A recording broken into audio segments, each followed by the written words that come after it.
Hello, and welcome to another episode of Interviewing Aliens. Today, we're excited to welcome a guest who blends comedy with the exploration of the supernatural, Ryan Singer. Ryan discovered his passion for performance early in life, initially aspiring to be a priest before realizing his true calling was in making people laugh. He pursued theater in college and eventually moved to Los Angeles, navigating the challenging world of stand-up comedy. Ryan's career took a turn in 2008 when he discovered that happiness is the key to comedic success. He has since released 2 albums and found a unique voice in the comedy scene. Apart from his comedy career, Ryan is deeply immersed in the world of the paranormal. He hosts the podcast Me and Paranormal You, where he conducts in-depth interviews with individuals who have had paranormal experiences. From empaths and clairvoyants to those who communicate with ghosts, Ryan's show delves into the unexplained and helps him better understand his own paranormal encounters. We also had the pleasure of having Ryan at Hot Alien Summer Camp in August, where he performed his comedy, blending his unique insights on life, spirituality, and the supernatural. Without further ado, let's dive into this intriguing conversation with Ryan Singer.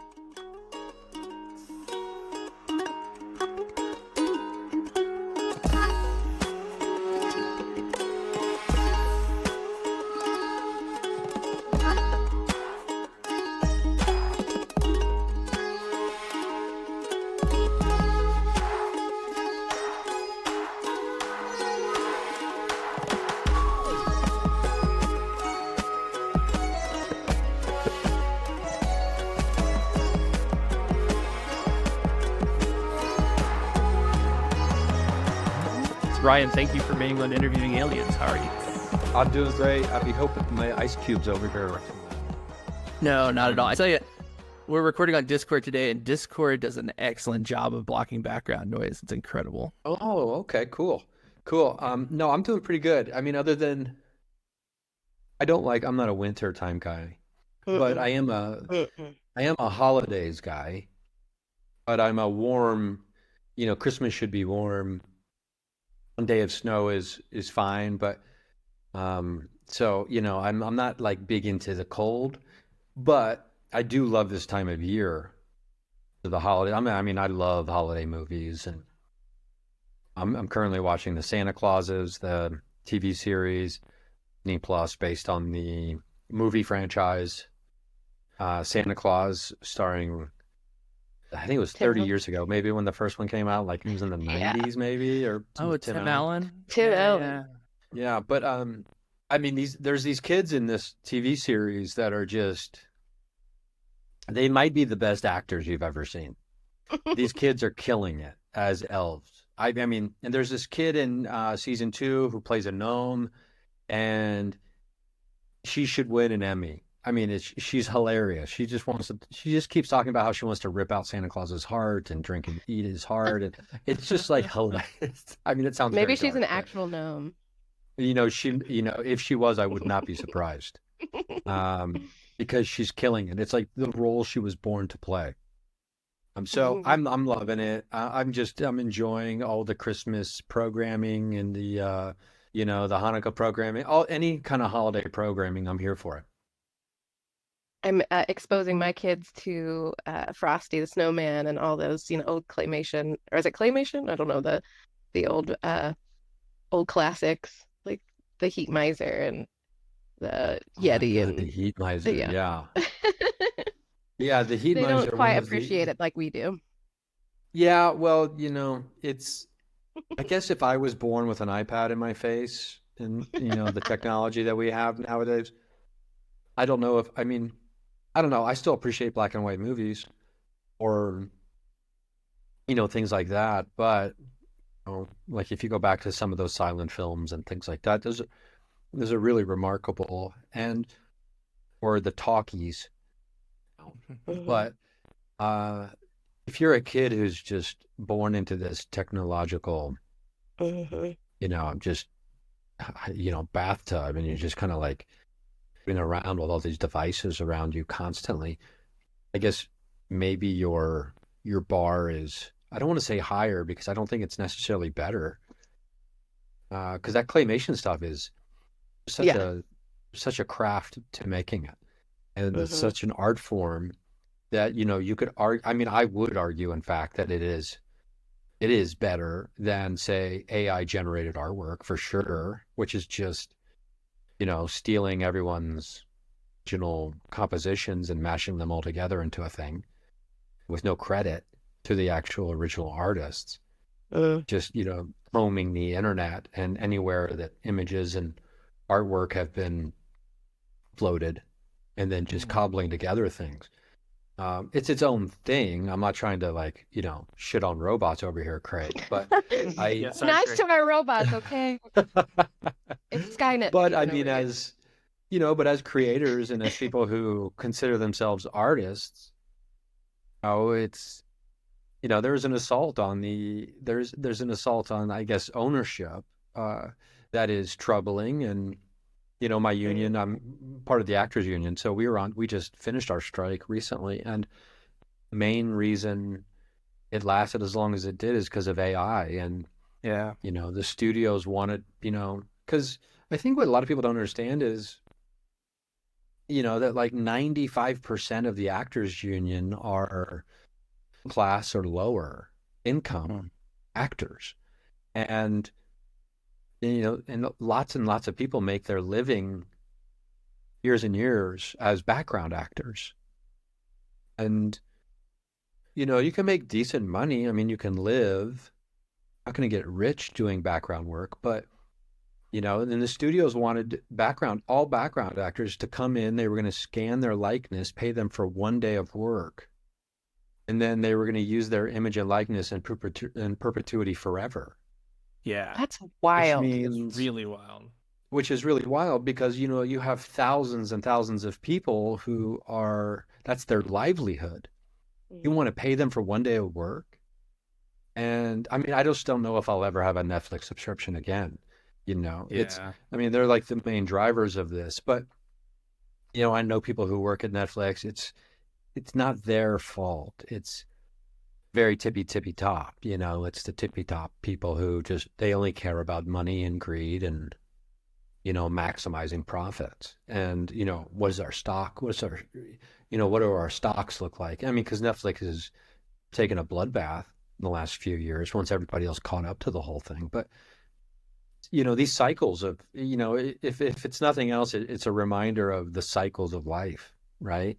And how we have to zoom out and try to remember that the moment of our life, as important as it is for me to try to live in the moment of my life, it's even more important to be in the moment, but with an understanding of long-term time and the way things happen and the way they cycle through, and it always comes back around and it always goes back through. And it's tough to remember sometimes when you're like in the thick of it all. Yeah. But, we're in a dystopian hellscape, and that's so good talking to you. You took That's the right. words right out of my mouth. I was literally like, how do we get out of this dystopian hellscape? Like, quite literally. I mean, it can seem bleak and it can seem dark, I suppose, for a lot of people, and they lean into that. And, I don't let myself lean into that because, I honestly don't think robots will ever replace artists. It's just impossible. No. And Agreed. It'll never happen. And, as much as these studios and everybody, who's like at the tip top of these, multinational corporations making the decisions, or the entertainment industry, specifically television, movies, etc., bots aren't going to be able to write television and movies the way, everyone's like, using GPT or whatever it is. And it's like, okay, write these things like Sports Illustrated. I just read this. It used to be this really popular sports magazine. And they had all kinds, like if you were a sports journalist, someone who took journalism seriously and you loved sports and that was your area, you wanted the job at Sports Illustrated. Like that was the top job to have.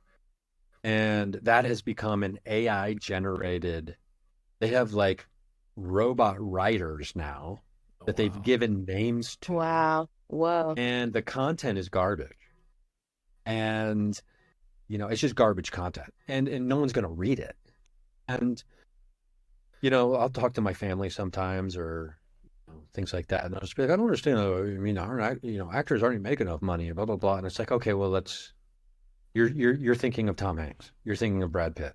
Right. They are like 0.001% of all actors. Mm. But anyway, like it's this AI generated content, and no matter how good it gets, it's not going to be better than artistic viewpoint and the way a writer, a really gifted writer who, is focused on the craft of writing and, Yeah. consumes and, writers read and readers write, so it's, someone who reads and appreciates the nuance. It's the emotions that Yeah. Yes. writing elicits, right? Yeah. And I guess no pun intended, right? So these things, they can't be captured by robots. How did you feel about, I know this is kind of an older story, but like the Google bot, the Google AI that they interviewed about its sentience? Did you hear this story? Oh, Lambda. Lambda. Yeah, it's been a while. I'm trying to remember the details of it. That was a wild interview. Yeah, Like and it's concerning, really. yeah, but it's also this thing where, okay, what have people written about? What have people written about, sentience and Yeah. potential singularity and, robots waking up, and because this robot, whatever it is, Lambda, I mean, it's just pulling from all sources of data, Hmm. right? And so Yeah. it's just regurgitating things that have been said or written previously by other people. Oh, it's just kind of cobbling together these. So we think that like, oh, this thing's like really talking to us. I mean, because I think how many years ago it was on my podcast, I did viewed a chatbot. I don't know, it was Mm. probably four. I know this was at least probably 4 years ago. I think it was at least 3 or 4 years ago. I interviewed a Wow. chatbot, and then what I did is I put the whole transcript into a video thing, right? And so then Wow. it comes off as like an actual voice interview. Wow. It took a lot longer than I was hoping it would, to be quite honest. But by I don't know, 45 minutes in, started getting some interesting things. Yeah. Uh, like, oh, like what? Because I just kind of kept asking over and over and over again the same question to see if we could break through the standard Hmm. responses, right? And then eventually it did. But I don't think that there's sentience. Now there are guys that have escaped, and there's stories of these AI, these that have escaped and they're lost now. Wow. They're gone. They they broke through the fence and now they are crawling around the internet somewhere, right? I think that So one of them people lives hear in my Roomba. that. Oh, can you imagine you come home one day and your Roomba is like building something? Like it's like, wait, what? I was It's tired of having a cleaning. meeting with my it's It- having a meeting with my other appliances. yeah, it's got them all gathered around and they're all like chanting Roomba, Roomba. Oh, And hail then the mighty Roomba. yeah, that is Roomba becomes God. I tried to sell a TV show called Late Night on the Astral Plane. It was a show where I was like the late night host of a post disclosure awakening like world, Amazing. right? Amazing. Like where like there was a troll was like my it was kind of like in the paranormal meets Larry Sanders, right? So and we tried to sell this show like and we just tried to start taking it out and selling it right before the pandemic happened. The pandemic cracked down and then it just lost all steam like many things did. But Mm. we had a Roomba. One of my characters was a Roomba, and it was the first. It's funny you said that because the character of this Roomba was the first sentient robot. It was the What? first robot that became sentient was the Roomba, and I'm trying to remember its name, but the character was like a Zen master, right? Like since it was the very first robot that became sentient, Mhm. it was the wisest, the quote unquote oldest, and it was the wisest. So it was always the one giving like really good advice to the different characters throughout the show. The voice of reason, I guess you could call it. I should get And a reading on my Roomba. because it definitely has a mind of its own. It's definitely has something going on in that room. It's so weird. How long have you had it? Since the beginning of the pandemic. That was the first like pandemic purchase I got. Oh, that's funny. Let's see. I Hmm. want to now. I need to know. I need to know the name of this Roomba. I Yeah, can I bring do up the too. first stuff. I do too. Ramin Nazer did the all the artwork. Oh my Um, God. yeah, what was its name? Oh yeah, I could yeah, it's a Roomba that just has like a giant crystal that grew out of its like the top of it. Um, okay, I'm gonna Amazing. find. I gotta find. Oh yeah, the ghost of Patrick Swayze was the head writer of the late night TV show. Um, Amazing. I okay. need this to become reality, Oh, please. Sticky. Its name was Sticky. It's sticky. The first sentient robot that triggered the singularity. I'm gonna find a It is. picture. I have a picture with my Roomba with a crystal, like a giant crystal on it, and an incense just going around the house doing its thing. Oh, that's really great. Yeah, so I do think that the first robot that becomes sentient will be revered, and Mhm. it'll be interesting to see if and when that happens. In what way? Because there'll probably be people who think it's the Antichrist. There'll be people who think it's the devil. There'll be people who revere it. It would be interesting to see how that plays out if and when it does. It just wants to be one of us, you know. It's not like worship me. It's just like you guys want to go get some lunch, get some coffee, or whatever Yeah, you humans do. can I like get your HBO password?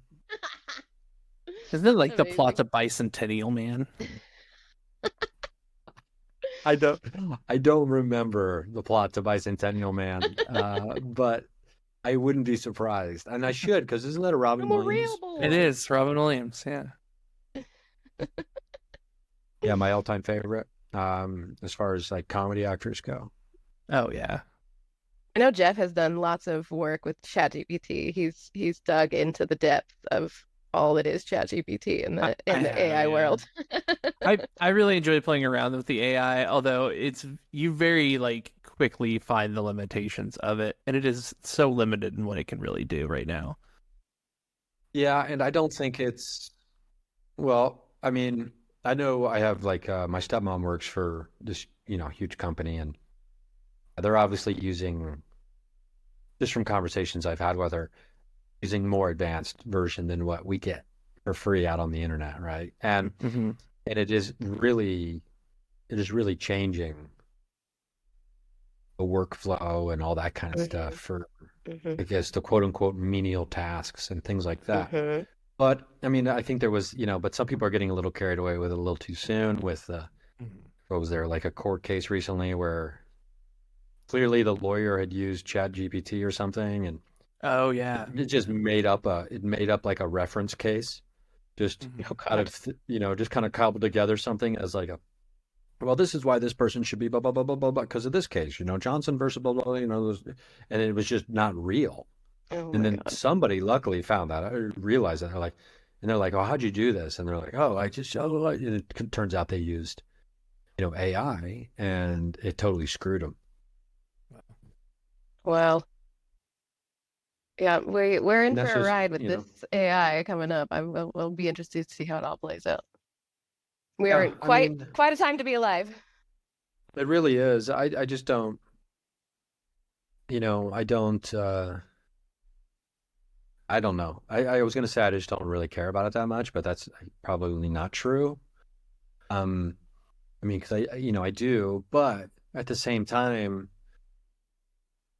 it's like I don't know, there's so much to being alive than just this one AI aspect, and the coming of age of AI is, to me, just one very small aspect of the experience of being here right now, and it dominates things, and I think about this a lot. I was at the gym earlier today, and 'cause I'm just trying to like treadmill a bunch, especially during the cold weather, and Mm. like I'm watching. There's all this just kind of garbage television on. Like Maury Povich is still doing it. He's still doing DNA tests, and Really? Oh yeah, yeah, every day, all day long. And then it's just like people. The one thing I really noticed today is, but these shows, and and if people like them, they're allowed to like them. I'm not trying to be an asshole over here, but it's just to me, I don't know. I guess the kind of that popped into my head today was it's such a low vibrational thing. Yeah. It's people come on the show and they're screaming and they're yelling at each other. It's just promoting discord and chaos. Mm, And it's amplifying these things. It's amplifying these attributes. And not to mention half the time it's BS. It's people who are friends with each mm, other pretending like they are in a relationship, right? I mean, I have Mhm. all mhm, kinds. Comedians for years have been going on these shows, pretending like they were in a relationship and stuff like that. Because you get the tiniest little bit of money. So if you're in Chicago, because that's where they film, I think Maury and like the Steve Wilkos show and things like that, you can make a little bit of money going on there and just acting like an asshole, right? Yeah. So, and I just don't think, and you'd like to think that people know that it's fake, right? But most people don't consider that. And Mhm. some of it obviously isn't.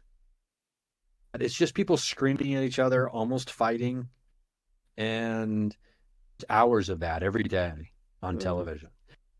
There's a And whole generation that just loves that stuff, that yeah, just for sure. it's just it's so bizarre to me. And and I'm not saying I'm this guy to be very clear before I say this next thing, but it's how many people are sitting around and having conversations about the true nature of reality or having philosophical debates that aren't strictly political.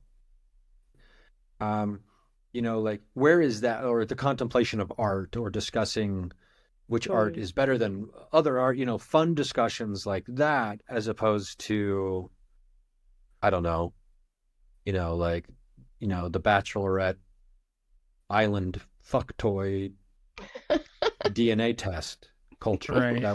yeah, that we live in. And so it's like, Big Brother fucked on an island, and who's the daddy? Dr. Phil. Dr. Phil, exactly. So, I mean, these are the things that people, I guess, these are the things people want, I suppose. But, do they really want it, or is that's what they're offered, so they consume it and they just Mm, make choices from that? I don't know. I was having this conversation with a good friend of mine last night about what's the difference between research and television when it comes to specifically paranormal television. There's paranormal TV, and then there's actual paranormal research. And there's a big difference. And Sure. some people just want to be paranormal celebrities, mm, and some people want to actually try to figure some stuff out. And those aren't usually, with exceptions, people who you see on television necessarily. That's not to say that they're not on TV, because there is that there are examples of that. But and so these people who make all these decisions about the gatekeepers of specifically paranormal programming, what do they think people want? And that's what they give in hopes that they don't get fired, because everyone's just scared to death of being fired in that Yeah. industry. Um, and so but collectively over a long period of time, that forms perception. mm, And so it's not really a big deal. I mean, because TV could go away forever, and I don't think that many of us would ever really be truly that deeply upset about it. Life would go on splendidly, I'm sure, right? I mean, there was thousands and thousands and million, if not millions of years before television was ever a thing. So it's not something to, yeah, I don't know, necessarily waste one's life being like torn up about, you know what I mean? But it's because it's kind of ridiculous when you think of it that way. But it does shape perception of reality for many people in today's world because mhm, it's such a prevalent thing. So So because of that, I think it's worthy of consideration and contemplation. It's wild to think how far, just, speaking of life before TV, it's just wild to think how quickly and how far we've come in such a short, tiny baby amount of time. Like you went from, you know, TVs that everybody watched, in their homes, everybody was watching the same stuff. And then like, just a short amount of time later, the internet popped up and communities were created and groups were made, niches were made online. And I really think that, people got rid of their cable for the most part. Well, a lot of people in our communities have gotten rid of their cable and they really like have been able to like tailor their algorithm to be the things that they want to see rather than just what everybody was forced to see on TV for, a whole generation. And now you can kind of like, you can look on the internet for anything that you believe in, and you can find, a group of people that believe in that also. It's wild how quickly the Yeah. evolution of it all has happened. Technology. Yeah, earlier, Yeah, Ryan, you were saying where can you find, people sitting around, talking about the nature of reality or about Hmm. art or anything like Hmm. that. And like, I can tell you where you can find them. You can Yeah, find them right. right here in Discord, like right here in our Discord. Like Yeah. we were all in here talking about the nature of reality for like 8 Hours today. hours today. So it is out there happening. But you're correct, it's not happening in front of the television screen. No, for And sure. and it probably should be. That's Yeah. a very controlled environment for sure. Yeah. It doesn't seem to be water cooler talk. Mm-mm. Yeah. Is, I suppose I don't know. I wish it was. It were. I wish that were the water cooler talk. Yeah. And I think we'll get to it, but just because I wish it were doesn't mean it should be and doesn't mean it's better than Yeah. what other people are Right, already right. talking Yeah. about, right? I mean, I got to remember that as well. It's like, hey man, stop taking yourself so damn seriously all the time. But the uh I don't know. It's don't understand why it's not more fun to think about this kind of stuff than it Yeah. is Yeah. about some of these other things. And I've just never been into what I'd call like, kind of fluffy pop culture television and things like that. Right. That's just Same. never interested me. Mm-mm. And, I have to be careful sometimes to be like, oh, just because I don't like something doesn't mean it's garbage. Right. Because that's 100% not the case. Yeah. But I think I've created my own reality. I think I've just gotten so weird that I've just pushed everything not weird, but everything, not like everything normal has just kind of been pushed out of my life, and I think everything around me just reflects, my weirdness from inside, and I've been able to surround myself with these people and environments that support the craziness and um I don't know. So it's kind of water cooler combo in my world just because I've been able to tailor my own reality at this point.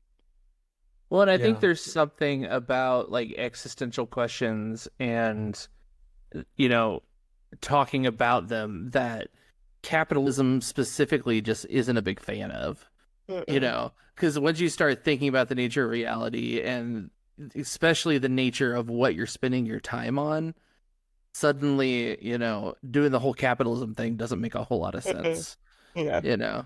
So it yeah, makes sense capitalism that does there's not promote thought in any right. way. Yeah. Right. I mean, unless it is contributing to the growth and sustainment of capitalism, it doesn't Hmm. promote anything outside of those things. And that's the case with every system, I suppose. Every system is self-sufficient and self-promoting in the same way. I mean, Interesting. if we probably really tried to boil it down, every system has its own survival complex or Oh yeah, survival for sure. instinct.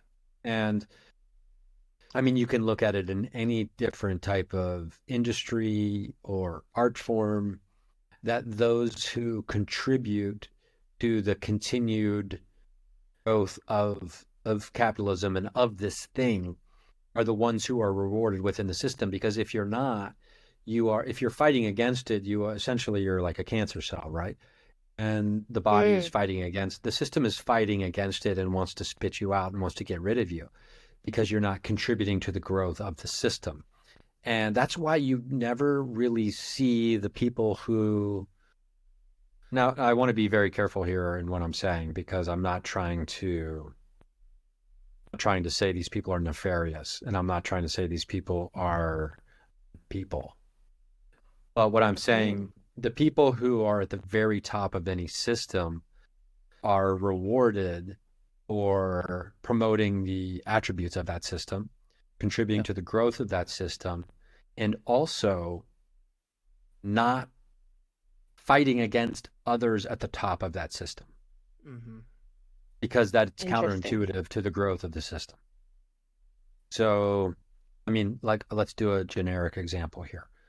In stand-up comedy, like, for the most part, you'll never see and never really have past, the very top of stand-up comedy people being with each other or trying to destroy one another, etc. I mean, like a good example would be Dave Chappelle's best friends with Ted Sarandos, who started Netflix. And there's a big, hubbub about, people were wanting Netflix to get rid of Dave Chappelle because of his, very turfy outlook on, you know, trans rights and things like that. And, but those of us in comedy knew that Dave Chappelle was never going to be off of Netflix because he's best Mm, friends with the guy who started Netflix. hmm. Yeah.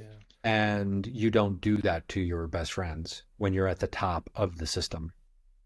Because you don't have to. Um, yeah, and he clearly did not have to. Yeah. Um, it's funny because my last partner, we were together. She got a job at Netflix. Her first day was the day that Netflix employees had a walkout and protest Wow. over Chappelle. And that was her first day at that job. And I mean, it was kind of like I mean, obviously it was a very bonkers time for her to be starting, like she's going into work for the first time while people are walking out.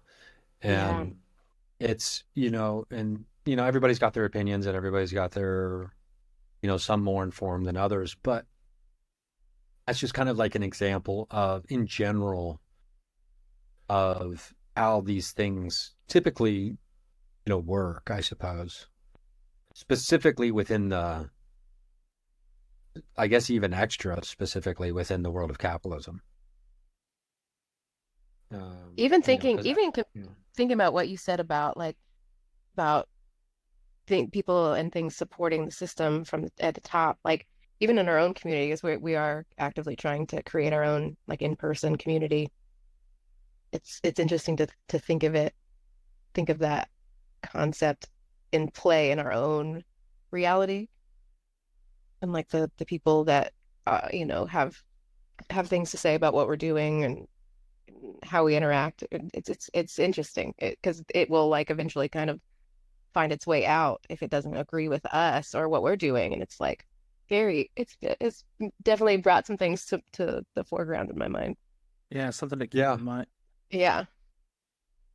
and I don't know, the first time I even started thinking about these kinds of things, there's a book called The Lucifer Effect by Dr. Philip Zimbardo, who conducted the Stanford prison experiments, Mm.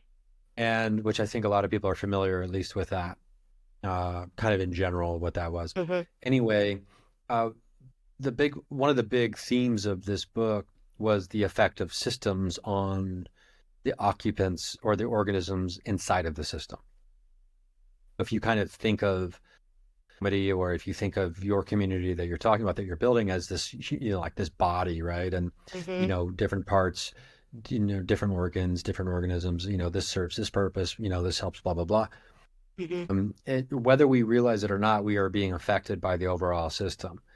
Hmm. And it affects the way we view things. And like, for when I first read that book, I was living in the Midwest, and I was like, okay, I'm part of the Midwest comedy scene.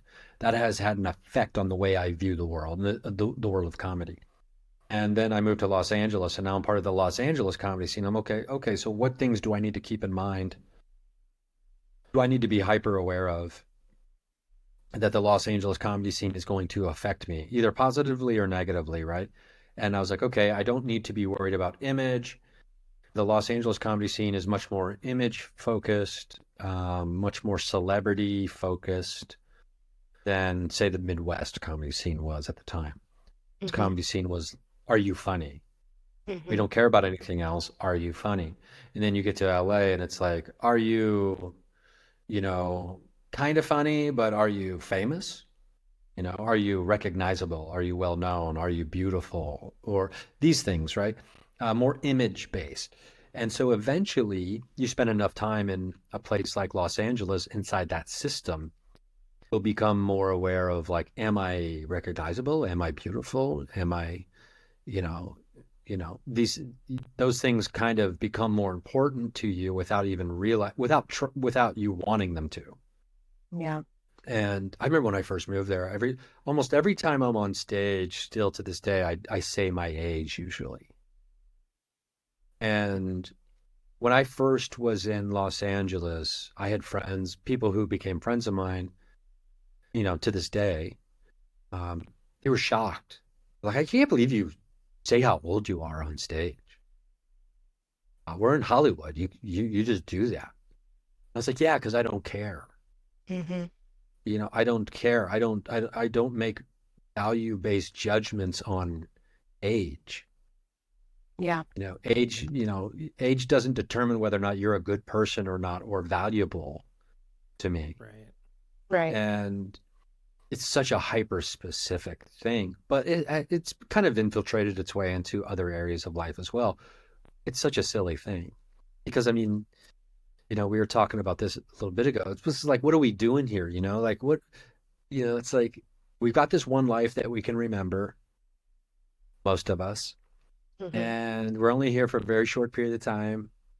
This particular manifestation, I'm pretty firm believer in reincarnation.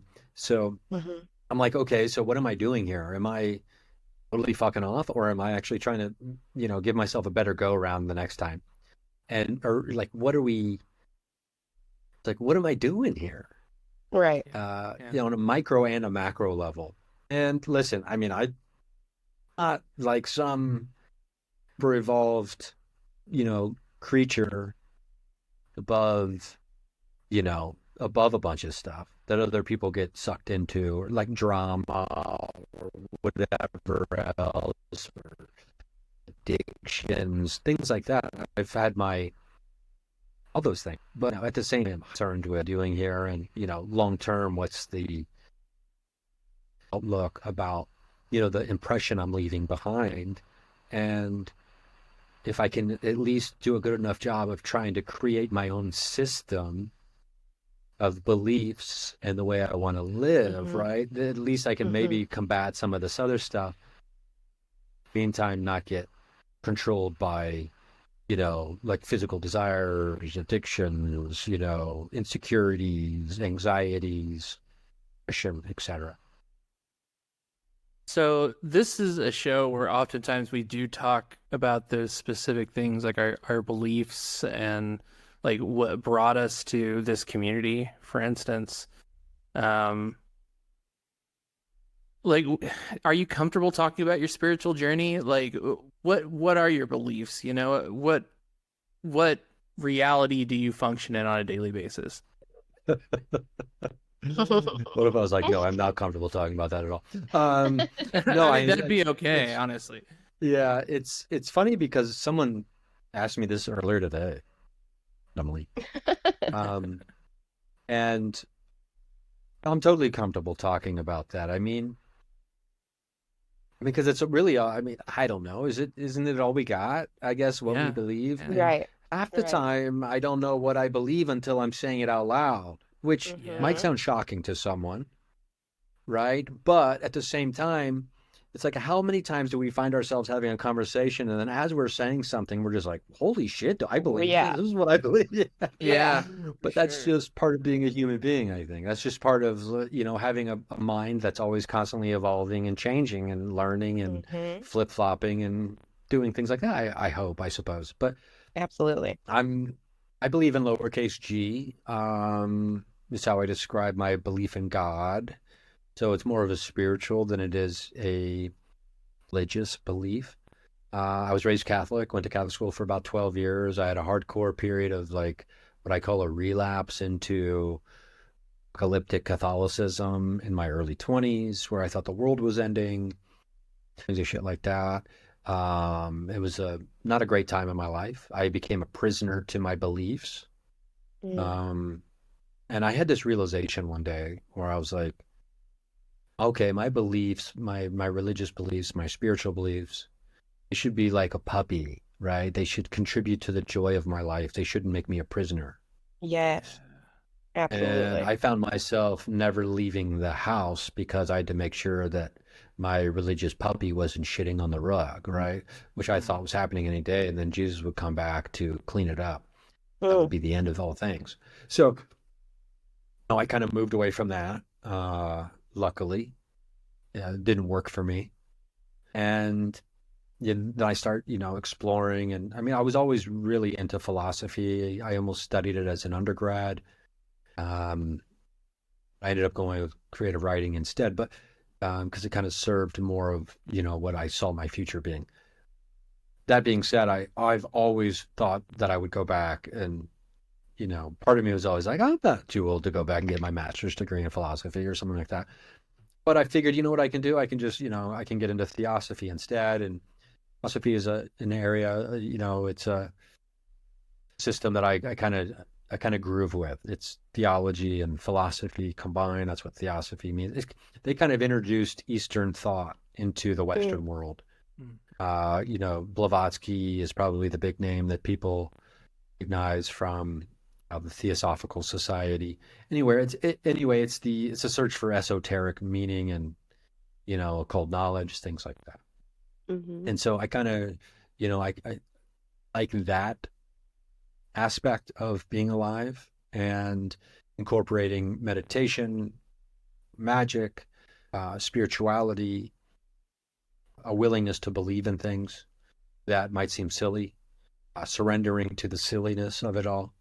Mm. And because it's all silly. I mean, especially, I've been doing paranormal investigations for a long time, but that's not to say that when you're in a building with maybe just a couple other people and you're just asking questions to the darkness, you feel silly Mhm. sometimes, and it's okay to feel silly.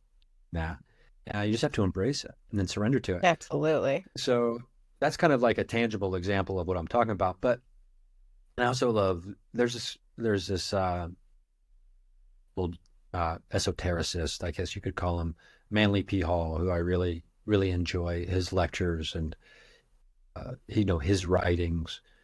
He's probably most famous for the book "The Secret Teachings of All Ages." It's like a compendium. It's a really really cool book for the Philosophical Research Society (PRS). But I'm into parapsychology. So it's like the laboratory experiments trying to measure and understand paranormal phenomena. Even though I'm an idealist and not a materialist really at all. So I believe that the foundation of the universe is consciousness and that all material things emanate from that as opposed to vice versa. Hmm.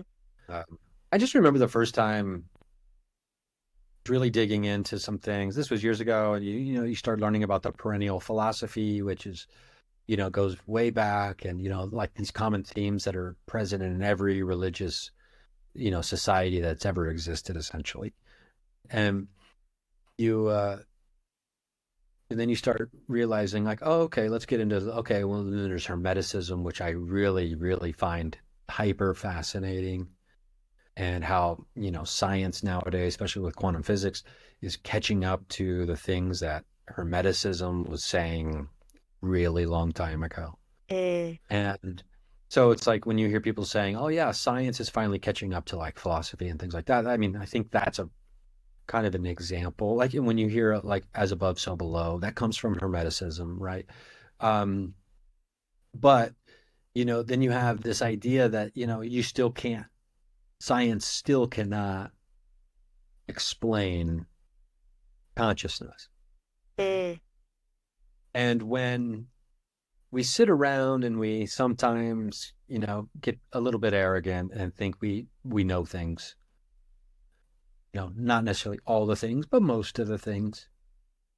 But then you consider that the biggest thing, consciousness, in my opinion, that makes the consideration of all things even possible.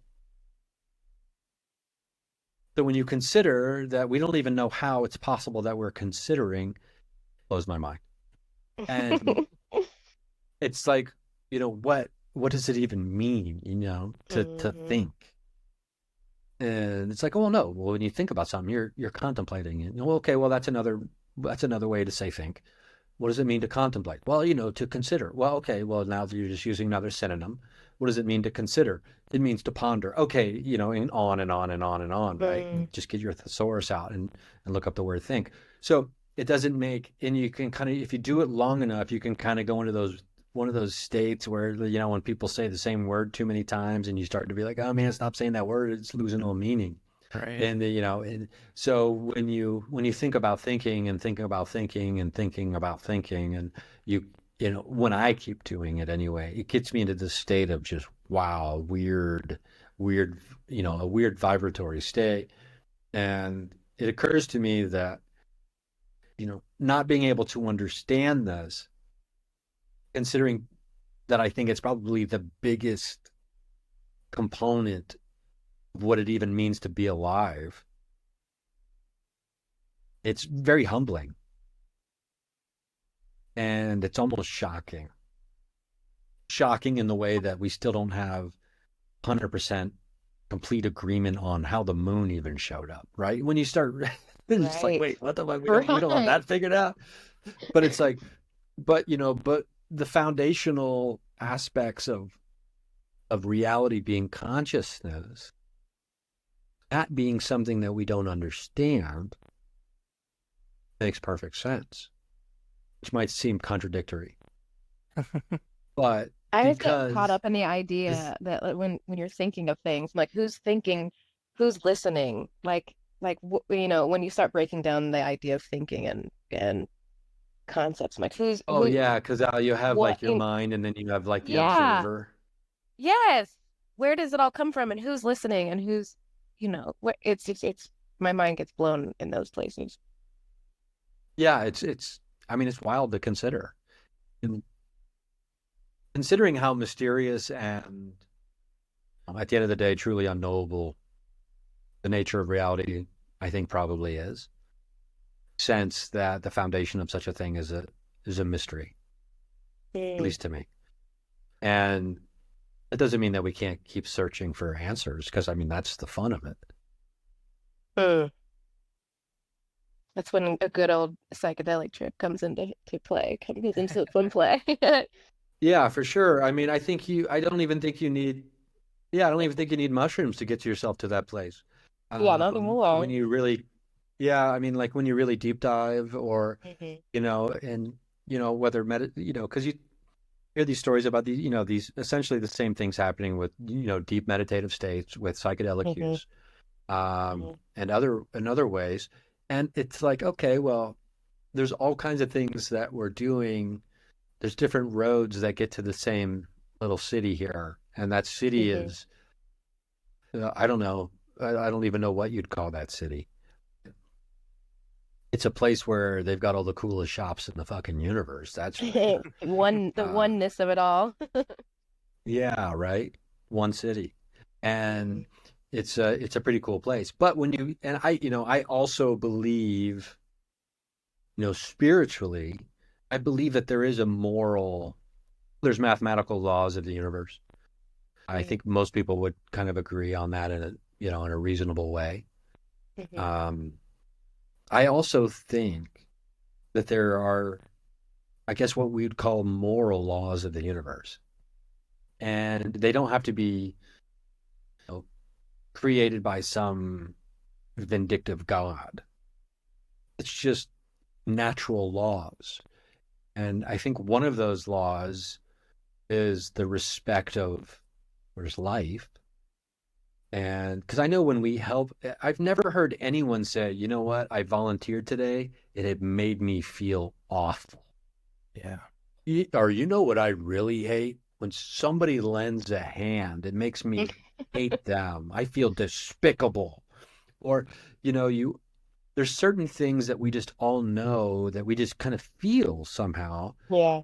to be true. And without trying to get like too specific about them or nitpicky about the details, I think we all understand the natural laws of the universe when it comes to just being a fucking good person. And you don't need a god to dictate that. Right. Who, on some golden throne up in the sky with angels playing harps next to him. So like, I do think there's that.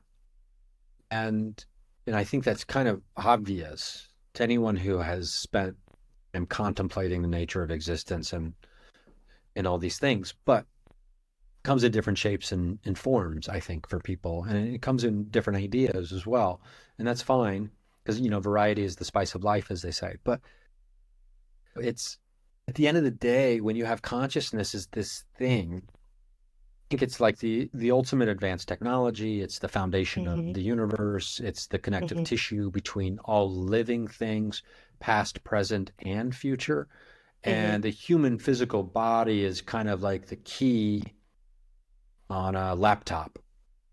It's not the thing that makes the magic happen. It's the thing that accesses the magic. Yeah. And once we learn how to push different buttons like meditation, psychedelic drugs, yoga, Kundalini, all these other different things that people use and have used throughout, the occult, magic, rituals, symbology, sacred geometry, alchemy, it goes on and on. These are all different keys on the keyboard of the universe that access the magic within. And so once we realize that, and once we accept it, which is probably even more important, is accepting it to be a truth, which can be difficult. And I think manifestation also falls into this, right? And so it's, manifestation, like me and my friends and a lot of people will talk about disclosure when it comes to UFOs and, aliens and all this other stuff and how soft disclosure is kind of happening right now. And, what does it mean? And what if there was ultimate disclosure, full disclosure tomorrow, and aliens were introduced at a press conference on like the White House lawn or whatever? Would people freak out? I think it would maybe take 12 months to integrate disclosure into everyday life before it would be like, because we all still have to just eat, poop, and sleep.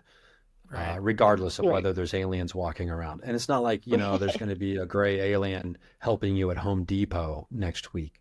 That's not like what integration of disclosure means. Aliens are here, as we all know, but, they're not looking to Bicentennial Man. They're not looking to get a job, dentist office, right? Right. And, like that's not what they're here for. I think once we understand that you can interdimensionally travel through the axis of advanced technology, which is consciousness, and you can travel through space and time using consciousness, that extraterrestrials come from everywhere and anywhere and from any time. And once we see that practically, like when Roger Bannister broke the 4-minute barrier running the mile, and which was thought to be impossible. And then once everyone saw Roger Bannister do that, next thing you know, all these people start running a mile in under 4 minutes. For me, that's exactly what happens when you see practically, whether it's aliens or humans who have also gotten to the place where they can do this, accessing consciousness in such a way that's creating seemingly, or what we now call paranormal phenomena.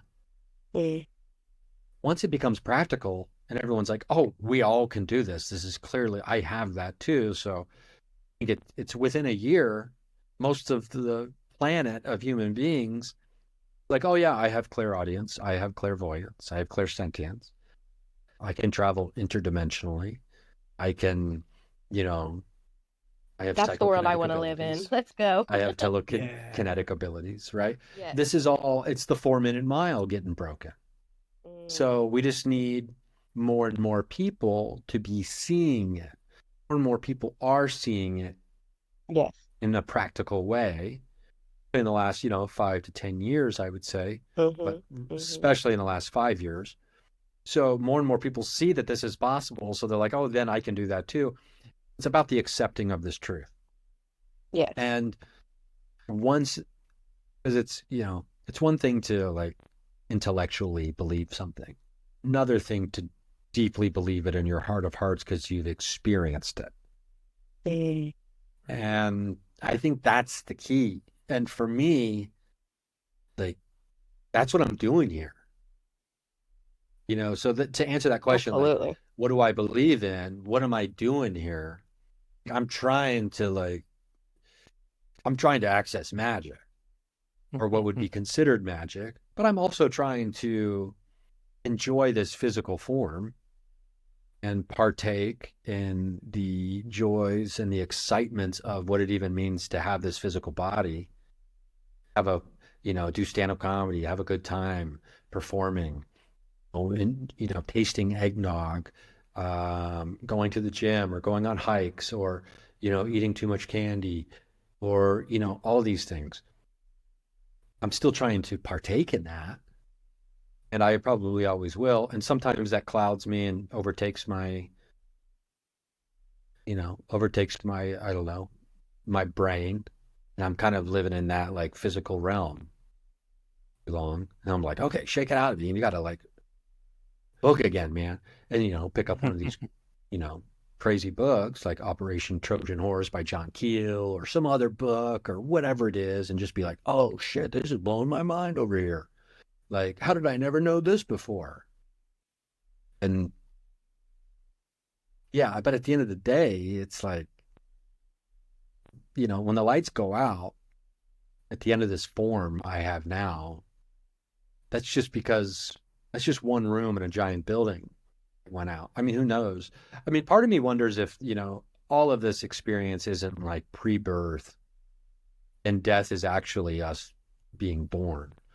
So, I mean, I guess we don't know that until it happens, but I'm pretty convinced about the reincarnation aspect. I don't know. I love to think about it. I love sustainability, like recycle, reuse, reincarnate. Yes. One thing that's blowing my mind is once we started talking about, once we got into the nitty-gritty of it all, like I have a collection of pendulums that are hanging on my wall. They're all swinging right now. There's no reason why they should be swinging, and they're all Oh, I swinging. love that. I Isn't that love wild? that. That is wild. What? Yeah. I mean, I really do think that, I don't know. It's what's really fascinating is so many UFO researchers for, over 70 years now, coming up on even longer.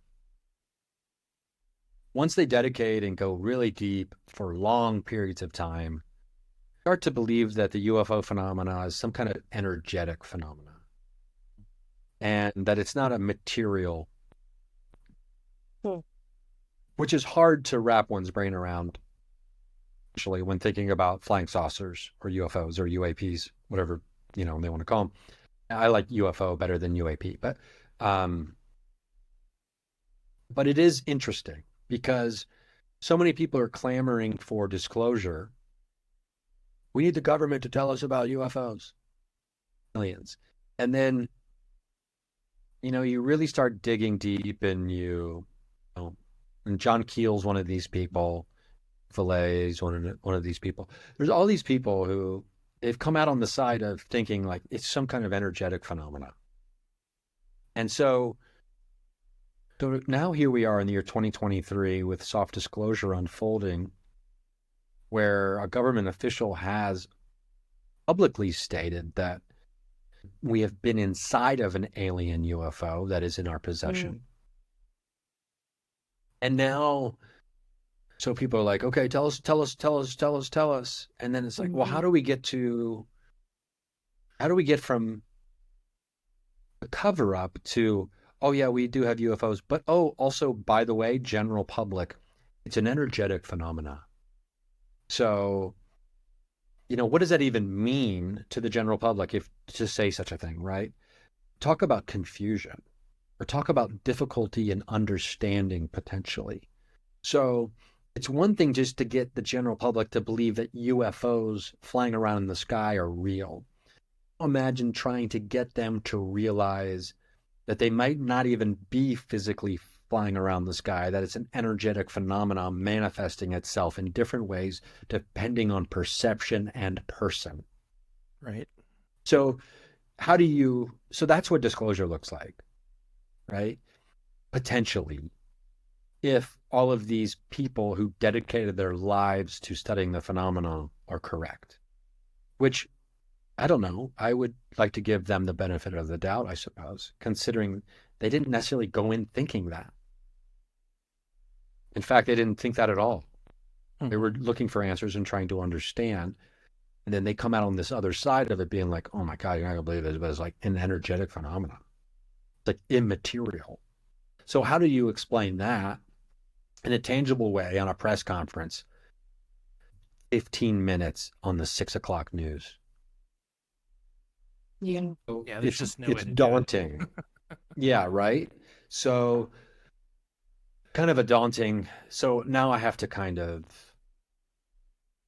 tell myself to cool my jets. Right. Oh, look, okay, step by step, we're going to do this. Let's walk them through it. I need to be walked through it, quite frankly, Right. to be able to truly understand it. Would I love full disclosure right now? Yes, I would. And I think it's the largest human rights issue facing the world. Wow. And it's a crime against humanity. It's not being disclosed. Every human being on the planet is deserving of this information. What does that Why mean? do you We'd think it's understand. coming out now? Why do you think I it's all think just happening at because this of the, time? I think, well, I don't know if I have a great answer for that other than it's just been so long and there have been so many people who have been interested in it and have been pushing it forward on their own that I feel like they're trying to do catch up. I don't think they have a choice. Yeah, exactly. Because it's gonna be this thing where everybody in the world's gonna believe in UFOs and know that they're real. Then the government's gonna come out and say UFOs are real, and everyone's gonna be like, "Yeah, we already knew that, and that's why none of you are gonna have a job come November of next year." Right? It's It's the like world one I of dream those of. kind of things, right? So I think it has a lot to do with the community, information, sharing stories, amplifying voices. Yeah, it's getting harder and harder to silence people, It's Yeah. not for lack of trying, but I think. Yeah, and I also think just because I know people who work for the government or just nothing crazy, right? It's not like I have some insider kind of thing.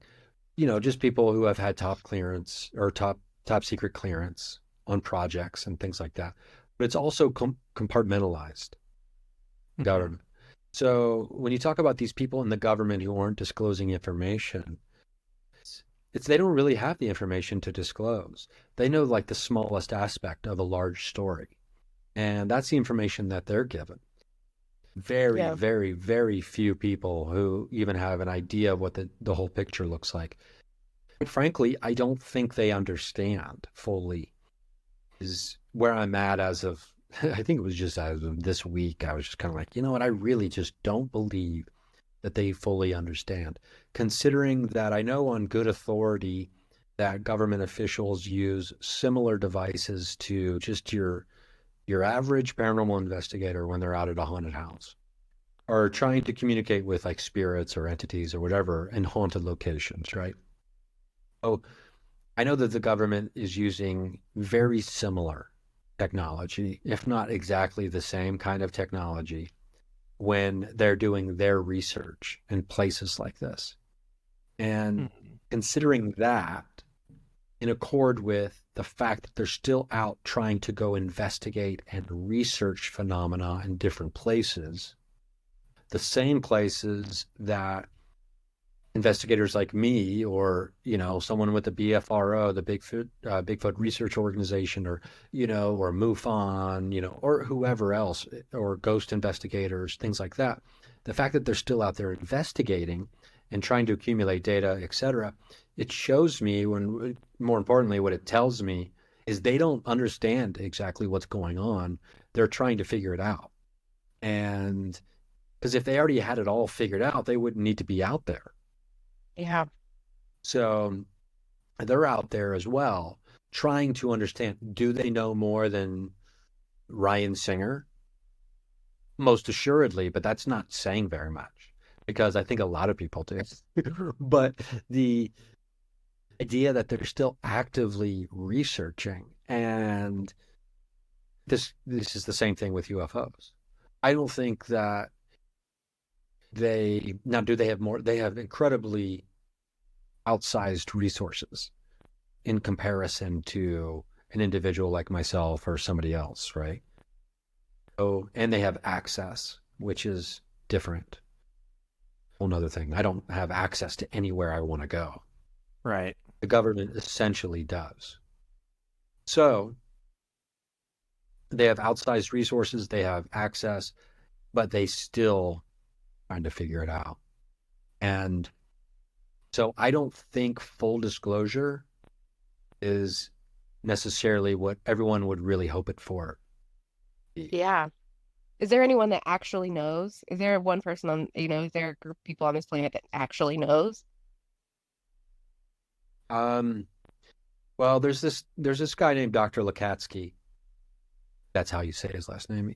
This great episode of a show called Weaponized. It's Jeremy Corbell and George Knapp. And George Knapp is one of these old school ufology or UFO reporter type guys. It's the guy who broke the story.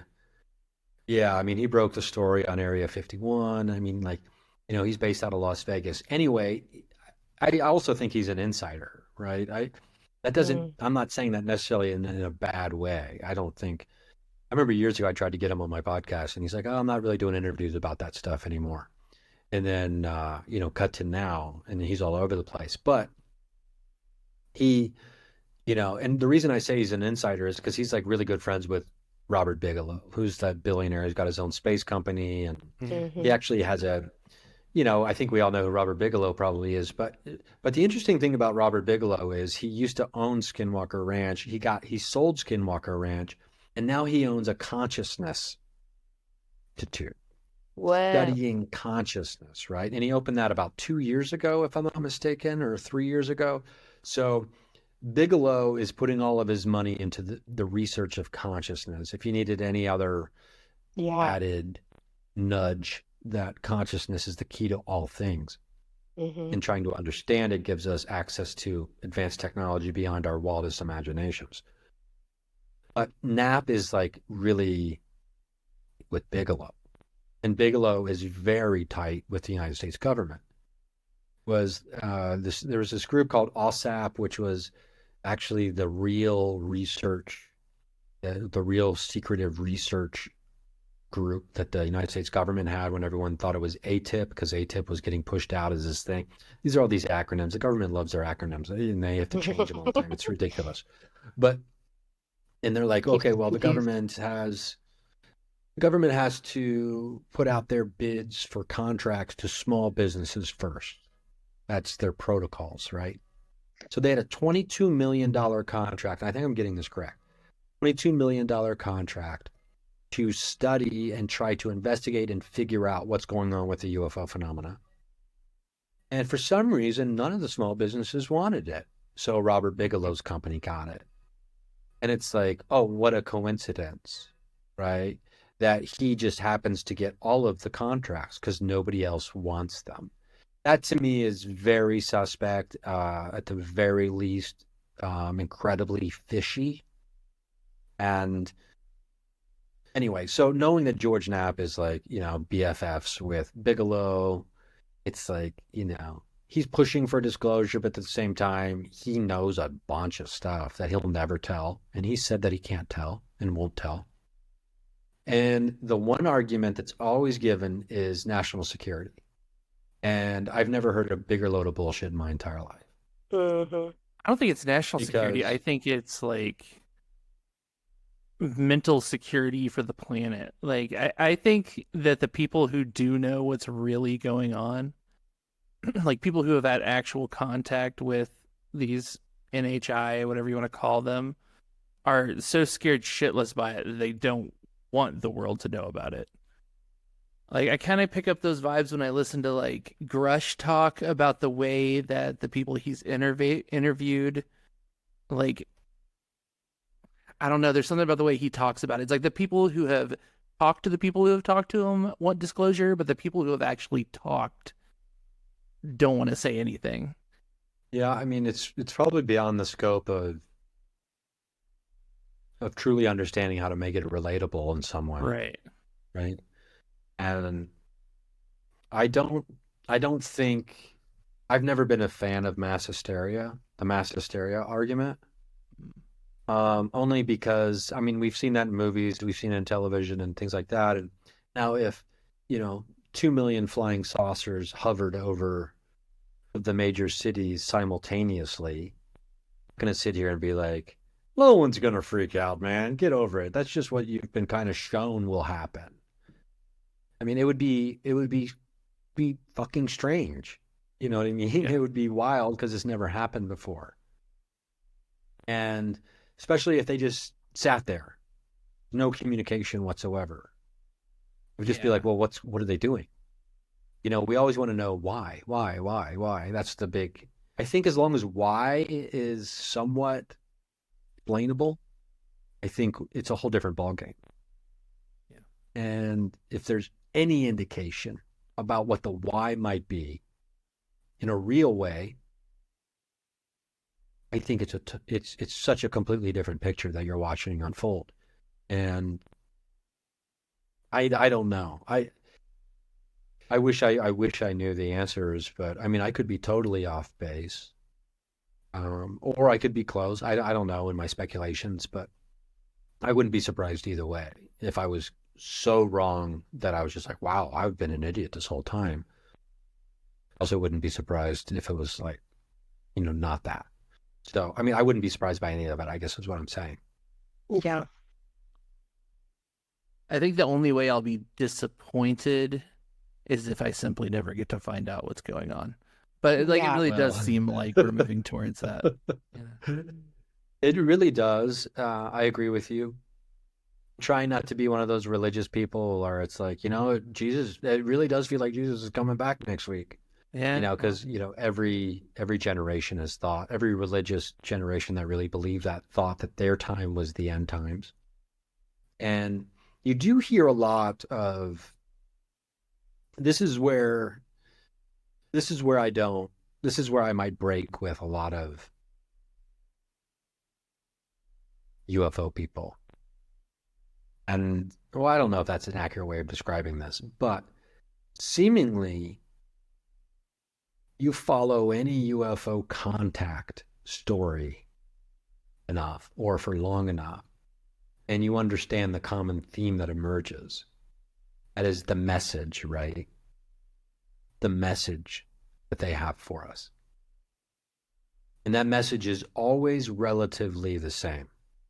Human beings need to do better, to love more, and they need to take care of the planet. Yeah. Now, why is this the common theme? Is it because it's a stark reality or a perennial philosophy or the laws of nature that we are not abiding?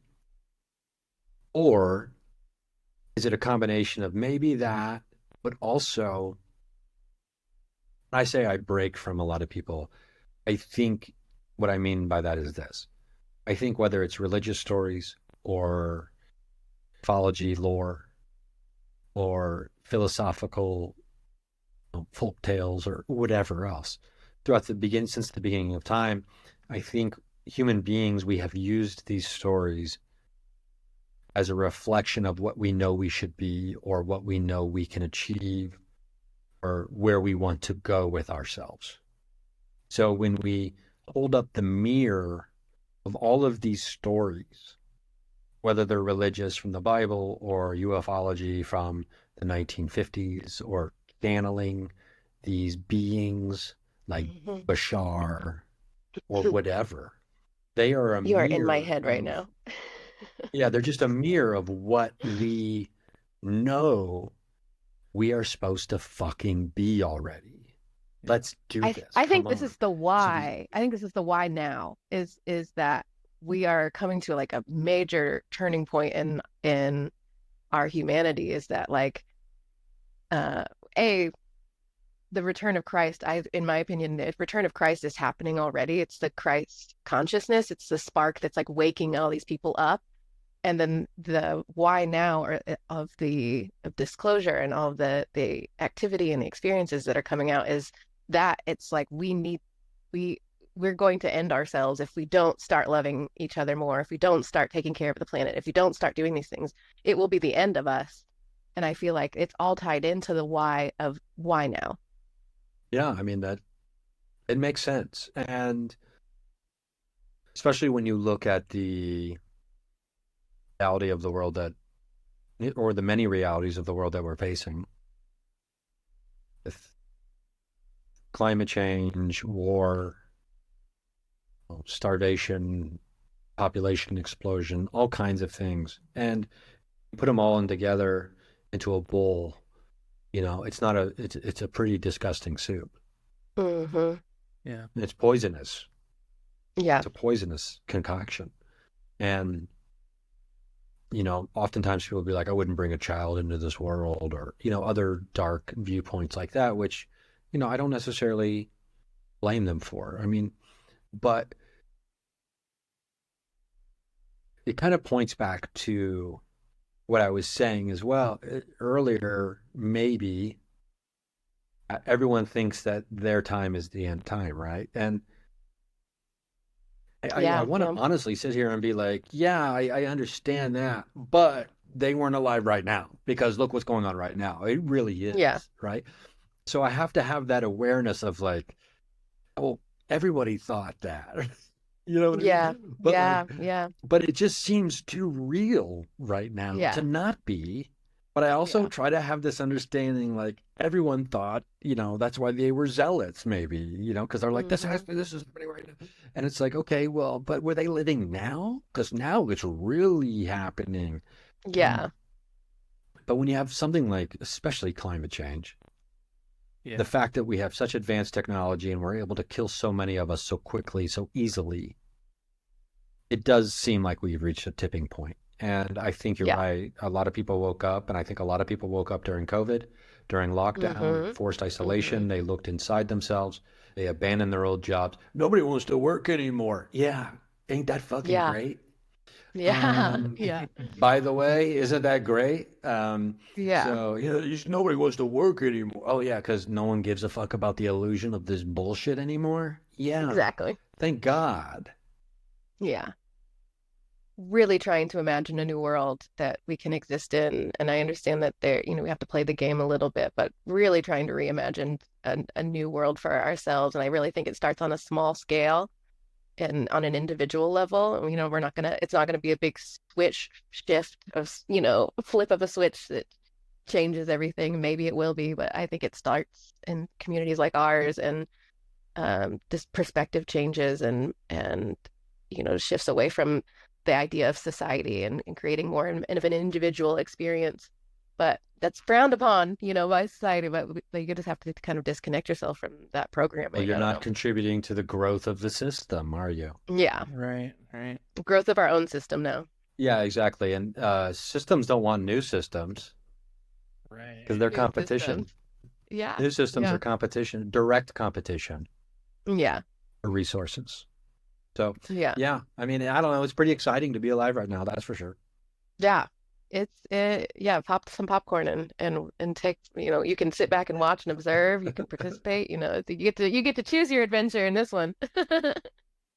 Yeah, it's really it's something too, like what you talked about, and I just talked with Noah Lampert not too long ago, and reinforced like the imaginal world in me, and Hmm. visualizing and manifesting, and being in that energetic space where Yeah. I already feel the way I'm going to feel when I'm doing the things I want to be doing, and I'm kind of walking around like a madman for weeks now because I've kind Yeah. of got this glee about me. Um, where every once in a while I'll catch myself being like, oh, well, I'm like extremely more gleeful than the people I happen to be around in this moment. Yeah. That's not always the case because there are some people out there, living their life.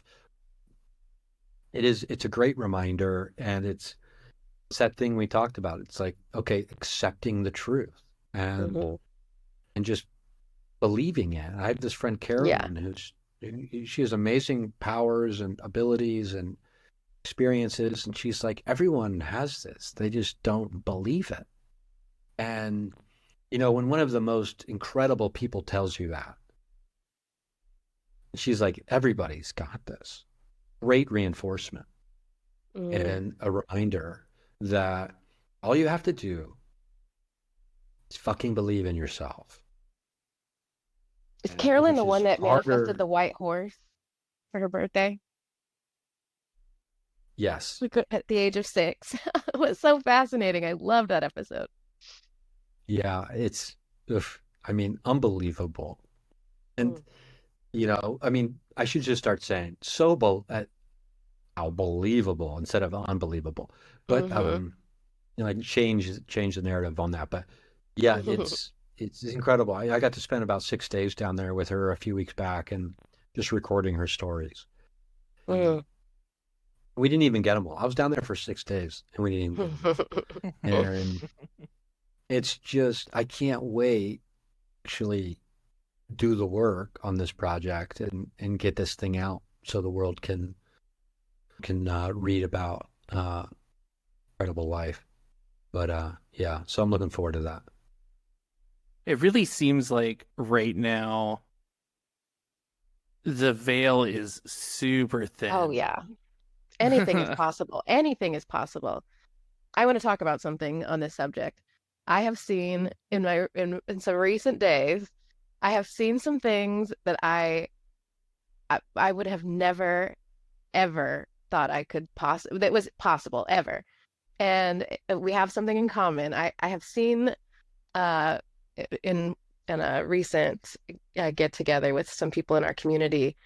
um I saw someone shapeshift in front of my eyes, and not just once, over the span of about a week, several times. And I would really, really, really like to talk about that with someone because I feel like I'm losing my absolute shit because I saw Oh my God, I things can't that believe this. I Like cannot explain. And you know what's you're like crazy? burying the lead here. You're like burying the I lead here this whole time, Oh my God. The as on they the say. on the Like an on hour the and a half flight. later, you're like, oh, by the way. I've been waiting for this moment. On the flight, on the way to this gathering, I just had downloaded a bunch of random things over the years, and I had just hit random play, and it was your podcasts with Jessa and your podcast with your ex about the shapeshifting that kind of like prepared me for this moment. And then when it happened in front of me, I was like completely in shock. I was doing everything I could not to like react or have like just like a fucking mental breakdown. But like I would love to talk about this if this is something you're comfortable with. Were you on an airplane when it happened? No, I wasn't. I was on an airplane Okay. when I heard your podcast. I was Okay, got it, got it, got it. Okay. at a different Now you're location, gonna several locations when it happened. this is oh my God, this is gonna be so funny. But because I have a dinner date with my dad that I'm supposed to be going to here momentarily, if you can believe it. So I'm supposed to be having dinner with my dad. Um, it's like I'm looking. It's like 8:15 now, or yeah, we're supposed to be going to dinner around 8:15. So, and it's Oh, shoot. 8:15 now. So, Yeah, yeah. We oh can my come back God, to this and another day if this is something we need more time to oh talk my about. God. I mean, this is why it's so funny. Like, it's like, because I got to go, and then you bring this up probably because I just talk for nonstop for an Yeah. hour and a half. But I 100% want to hear about this. And Yes. oh my God, I have to hear about this because Yes. there's only so many times I've heard of this. I can count on one hand the amount of times I have had someone tell me a story about shapeshifting. And that's the reason why I started my podcast in the first place, was to try to hear more stories about shapeshifting. So I'm going to pitch you on the idea of telling me that story on my podcast. And I would gladly come back on here and talk about this as well another Yeah. time, because I Absolutely. need to know this information. Yes, I need to Yeah, talk let's about make this that with happen. someone, please. And But I'm in Wow. the strange situation of knowing the person but not having seen it, but trusting that person so fully. yeah. Yeah. And trusting Tiff incredibly fully. Like I can't reckon in my brain, Neither I can wonder if I. this is a I person. saw it. Well, you and don't I have to still can't answer this reckon in my brain. question. Was this a person that I may have met at the? Yes. Yeah. Oh my God. Yeah. Yes. I mean, you don't ever have to tell me who it is. Trust me, I understand. They would be how glad that for you goes. to know, I think. Oh, wow. Yeah. Okay. This will be a This to be is continued fascinating. though. Yeah, for sure. Yeah. For sure. TBC for sure. Because yes, that is information that I would love to hear. And Absolutely. because there is something that happened to me a few months ago that is eerily similar to what I experienced seeing. And someone experienced seeing me. Wow. I've got something to is- say about that. Okay. About somebody seeing me do it as well. Really? We'll have a lot to talk about for sure. How did we not open with this? How did we not open? No, but it was a great conversation up until this point, and I can't wait for the next one. Yeah. No. Ryan, do you have any, how can people reach you? Well, they can go to they can just seek most bewildered man in the world.com / how did this not come up earlier Damn it. / they can go to RyanSingerComedy.com is like my website.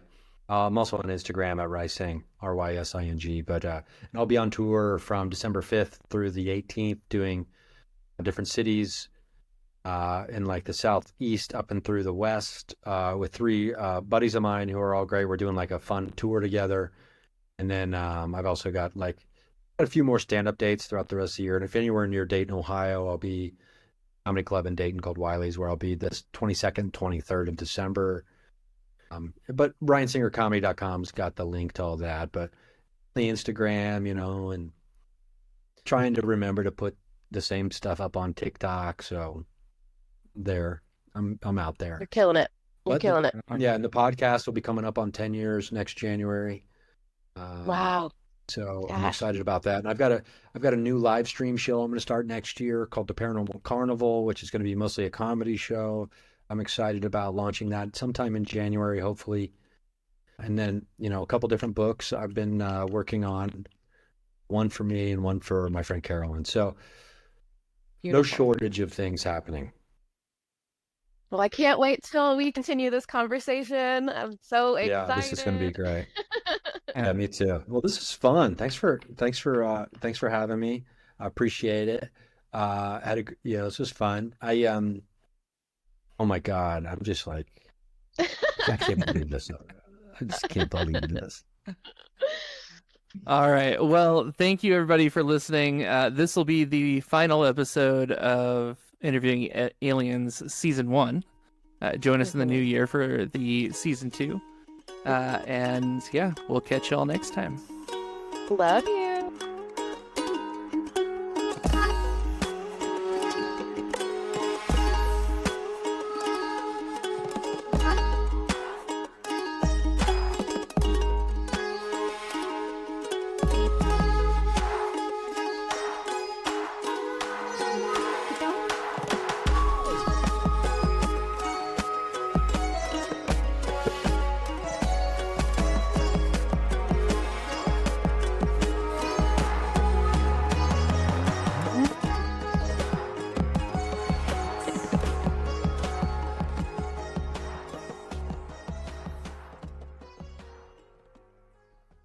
God is in the coming. That is all.